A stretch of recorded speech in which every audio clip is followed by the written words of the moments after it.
Avvalambor assalomu alaykum. Men sizlarga hozir 30, 40 yoki undan ko'p Word fayllarda sichqoncha yordamida bittadan o'tkazib ketishda emas. Misol uchun 10-betga bormoqchiman.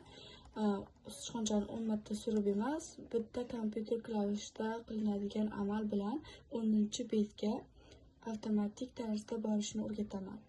Uning uchun bizga Ctrl G ni birdaniga bosishimiz kifoya. Bunda mana bu yeriga raqam yozamiz. Misol uchun menga 15-betga borishim kerak bo'lsa 15 yozamiz va mana yerdagi pereydini bosamiz.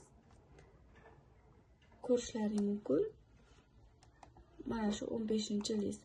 Bu yerda 15-list deb raqam bo'lmagan, lekin raqami yo'qligi uchun shunaqa, agar raqam bo'lganda rostdan ham 15 ga olib kelardi.